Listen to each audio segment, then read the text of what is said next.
Imagines-tu pouvoir sortir du confinement sans connaître les règles d'hygiène? Salut, je suis Sarah, ton manager de bonheur. Tu rêves de la fin du confinement? Aujourd'hui, je te partage les bons gestes à connaître absolument pour pouvoir sortir du confinement en évitant le virus, en reprenant ta vie d'avant et même en continuant de voyager. D'ailleurs, je te mets le lien pour que tu puisses aller voir comment je le fais pour voyager tout en étant confiné. Bienvenue à toi qui aime voyager, bienvenue à toi qui rêve de voyager. Ici, je te parle de ma passion, le voyage simplement. Et même en confinement, le tout accompagné de mes meilleurs conseils de professionnels de santé et d'expériences de voyageuse. Alors, avant tout, si tu n'es pas encore abonné à ma chaîne, je t'invite fortement à le faire pour m'encourager à continuer à te partager toutes mes expériences. Comme je suis contente de la situation sanitaire, alors loin de moi l'envie de me satisfaire de voir des personnes malades, et bien plus selon la gravité. Mais je vais passer sûrement un peu moins, mais beaucoup moins pour une extraterrestre de l'hygiène.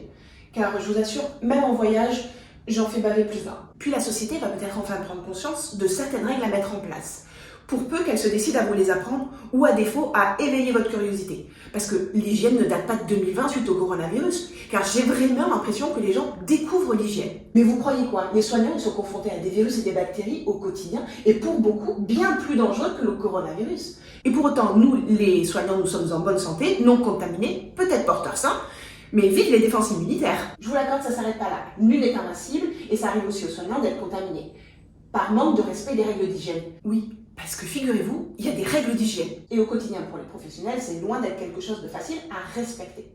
Et pourtant, nous ne sommes pas dotés de capacités différentes de tout le monde, à part la connaissance. Et c'est loin d'être quelque chose de facile à respecter, je vous l'accorde. C'est certes très contraignant et ça dépend de beaucoup de choses. En l'occurrence, la conduite du patient, qui est pour beaucoup vecteur de nos fautes d'hygiène. Puis l'état du soignant lui-même joue un rôle aussi dans la capacité au soignant à être en bonne santé, mais ça c'est une autre variable. Je suis vraiment désespérée de voir tous ces comportements inappropriés. Tout ça à cause du manque de connaissances et le tout amplifié par les médias. Pourquoi amplifier la peur du coronavirus? Pourquoi amplifier les angoisses des gens? Et pourquoi laisser les gens dans l'ignorance? Oui, je vous l'annonce, vous êtes ignorants. Et en plus de ça, vous avez l'air de vous y complaire. Alors, il n'y a rien de péjoratif dans ce que je dis, mais il faut en prendre conscience et arrêter de croire. Et j'en reviens à ma fameuse doctrine préférée, croire c'est se priver de connaître, et là elle prend tout son sens bien concret. Sûrement que nous resterons tous ignorants face à l'origine de ce virus. Ça c'est un fait, je vous l'accorde. Et également sur les mesures prises sur le confinement et les procédures de l'État.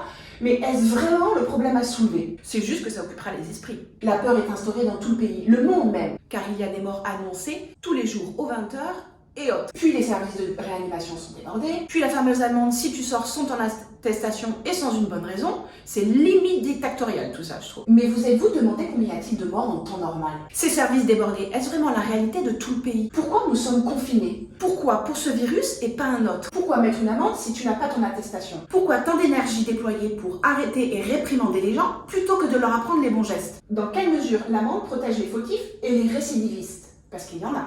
Et je pourrais encore soulever beaucoup de problèmes comme ça, mais ça risque d'être long, je pourrais même y répondre, et c'est pas le sujet du jour. Pourquoi je te parle de tout ça? Parce que ça a engendré des comportements inappropriés et compulsifs, qui ont mis en péril de nombreux soignants qui travaillent dans des conditions dangereuses. Et pendant ce temps-là, dans la rue, on voit beaucoup de personnes qui ont un masque. Mais pourquoi?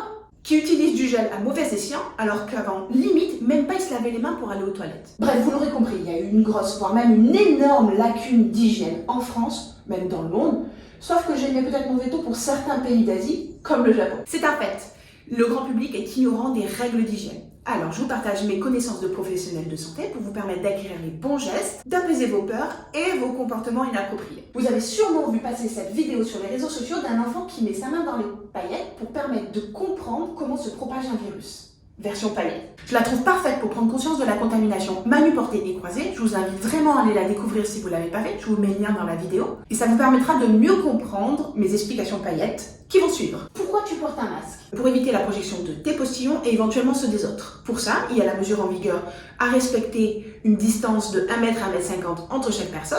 Par conséquent, le port du masque est utile et indispensable pour les soignants qui sont obligés d'être dans cette proximité. Également d'autres professionnels comme les cuisiniers par exemple qui sont susceptibles de postillonner dans les aliments qu'ils produisent. Mais toi quand tu vas faire tes courses ou travailler, ça ne sert à rien sauf à creuser la pénurie. À moins qu'il y ait quelqu'un qui te crache dessus ou que tu tousses sur quelqu'un. Mais avec la campagne de prévention, ça tu gères.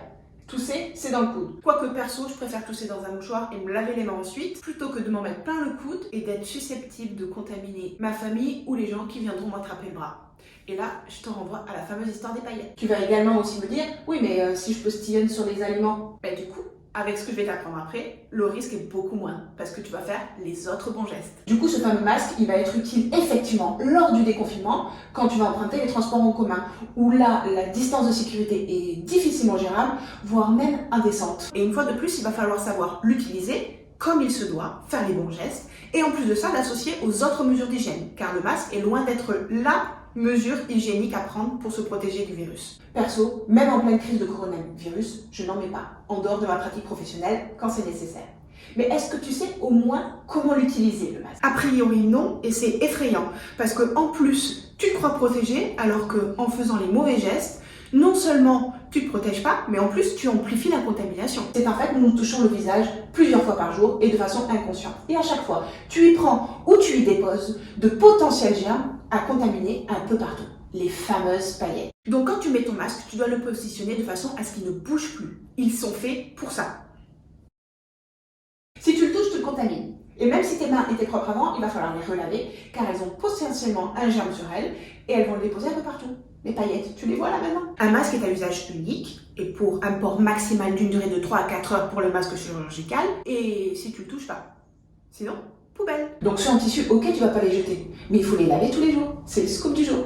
Parce que je suis pas sûre que tout le monde le fasse. Et les masques, c'est dans la poubelle, pas par terre s'il vous plaît. C'est hallucinant la grosse lacune que les gens peuvent avoir à mettre quelque chose dans une poubelle. Pourquoi tu mets des gants? Les soignants utilisent des gants pour se protéger des soins, des projections de sang, de liquide ou d'autres matières. Pour se protéger et réduire la contamination de germes, c'est-à-dire les fameuses paillettes. Et c'est à usage unique là aussi, et pas par journée, par patient et activité de soins. La première chose essentielle est d'avoir notion que le port de gants n'exempte pas le lavage de mains. C'est l'outil pour éviter les infections mal portées et nous en protéger, et non pas pour les répandre, les fameuses paillettes. Car nous, les soignants, les gants, nous les changeons entre chaque patient et même entre chaque soin pour un même patient. Alors quand tu fais tes courses et que tu touches ton chariot, Ah non, tu risques rien, puisque la nouvelle mode, c'est de désinfecter son chariot avec des lingettes. Ok, ça me va. mais si tu touches la porte du frigo du magasin, la pince pour attraper ton pain, et puis que tu retouches ton chariot, il y a plein de paillettes dessus. Et puis après, qu'est-ce que tu vas faire? Tu vas attraper tes pattes, tu vas aller reposer un petit peu plus loin, tu vas te gratter les cheveux, tu vas prendre ton téléphone. Et puis je pourrais en faire des lignes et des lignes, et puis tu vas reprendre ton téléphone.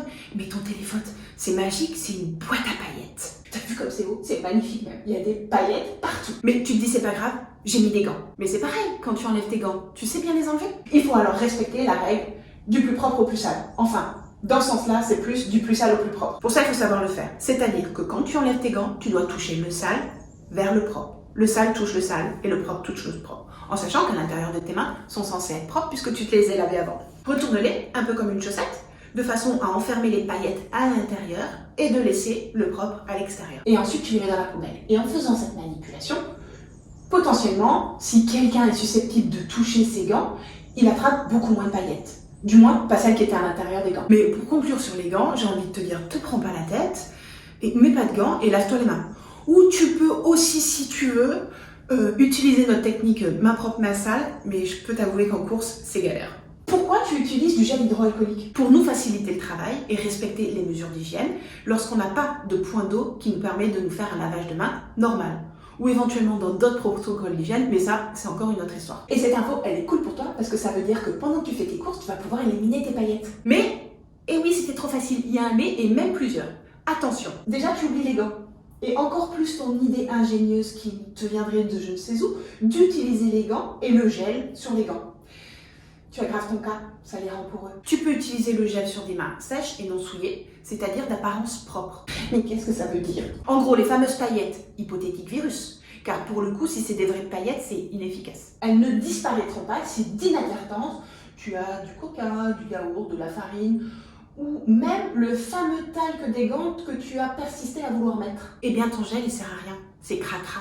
C'est pire que des paillettes, ça fait des boulettes. Et surtout, croyez-en mon expérience, utilisez le gel uniquement si vous n'avez pas de point d'eau pour vous laver les mains. Car ça abîme les mains, et c'est comme tout, en abuser, c'est néfaste. Notre peau est une protection naturelle, avec l'usage du gel, la fleur naturelle va disparaître, se dessécher, créer des dermites irritantes, voire même des crevasses. Et alors là, les paillettes, elles rentrent à toute allure dans ton organisme. Alors s'il vous plaît, utilisez-le quand il faut et à bon escient ce gel. Nous sommes d'accord, par exemple à l'école, c'est inutile, il y a des lavabos pour aller se laver les mains. Mais en sortant des transports en commun où vous avez dû attraper une poignée pour éviter de tomber sur votre voisin qui tousse, Et avant d'enlever votre masque, oui, là vous pouvez. Ou en sortant du magasin. Comment tu te laves les mains? Le lavage normal, c'est-à-dire avec de l'eau et du savon. Oui, parce que passer les mains sous l'eau, ça fait que rincer. Il doit durer 30 secondes et de même avec le gel hydroalcoolique. Et bien évidemment, il ne suffit pas de frotter pomme contre pomme. Non, il faut faire tous les petits recoins des doigts, des ongles, du dessus de la main, des interstices des doigts, du pouce, des poignets. Et oui, c'est tout ça un vrai lavage de main. Par contre, ce qu'il y a de bien, c'est qu'à l'école, depuis quelques temps, ils apprennent aux enfants à faire les bons gestes pour se laver les mains. Yes, c'est un bon début. Alors, il suffit pas de se laver les mains pour écarter les paillettes et être sûr de ne plus en avoir. Ce serait beaucoup trop facile. Il faut tenir compte des petites paillettes. Elles sont partout, sur le robinet, sur la boîte à savon, sur les serviettes en tissu, c'est une horreur. Je préfère pas me sécher les mains quand c'est comme ça. Puis sur les poignées des portes des lieux où tu te lavais les mains, et ailleurs aussi. C'est pour ça que certains lieux ont développé les robinets automatiques. C'est génial, mais j'arrive jamais à les déclencher. Les sèche-mains automatiques ou les serviettes en papier. Elles, je les adore parce que je m'en sers pour fermer mon robinet, pour ouvrir la poignée de ma porte. Et quand elles sont pas là, comment je fais? Eh ben, j'attends qu'il y ait quelqu'un qui ouvre la porte. Alors comme des fois il faut attendre trop longtemps, j'avoue, j'ai développé une grande dextérité avec mes pieds pour ouvrir les portes et retenir les portes des lieux publics. Je sais, c'est limite comme comportement. J'avoue. Mon dernier point sera sur vos courses. Oui, elles ont potentiellement des paillettes sur elles. Mais ça, je pense que je l'ai compris parce que, s'il vous plaît, arrêtez de javeliser tout ce que vous ramenez chez vous. Et juste une pulvérisation, c'est inutile. Parce que là aussi, il faut bien faire. Il faut prendre un chiffon à usage unique et aller du plus propre au plus sale et ne jamais revenir au même endroit avec. Et une fois que vous avez fini, c'est dans la poubelle.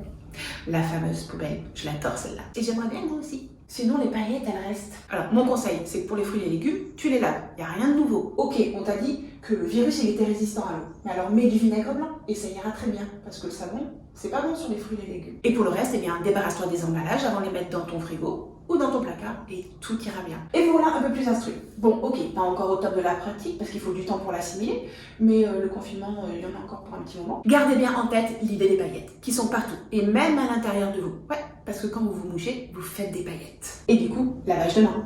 Notez que nous, les soignants, quand nous touchons le visage, les cheveux ou autre chose autour de nous, nous sommes dans l'obligation de nous laver les mains avant de toucher du matériel, de faire un soin ou d'aller voir un patient. Tout ça pour éviter de mettre des paillettes tout partout. Alors je suis désolée, je suis loin de vouloir mettre des paillettes dans votre vie comme Inès Reg pourrait le faire. Les siennes, elles sont beaucoup plus faibles. Parce que les miennes, elles sont métaphores du virus et c'est beaucoup moins fun de les avoir dans votre vie. Mais elles vont vous permettre d'illuminer votre conscience pour vous permettre d'avoir les bons gestes et vous faciliter le déconfinement. Alors, peux-tu vraiment sortir du confinement et continuer ta vie comme avant sans connaître les règles d'hygiène? Et ne sors surtout pas de chez toi sans connaître les règles d'hygiène. Et si c'est encore pas très clair pour toi, mets-moi-le en commentaire, je me ferai un plaisir de te solutionner et de te réexpliquer tout ça. En attendant le déconfinement, assimile toutes ces règles pour sortir tranquille. Tu peux te détendre aussi en profitant de mes voyages, même confinés. Je te mets le lien sous la vidéo. Mate mes photos sur Instagram. Lis les articles sur mon site. Abonne-toi à la chaîne YouTube pour ne rien manquer de mes prochains conseils pour être déconfiné et surtout pour bien voyager.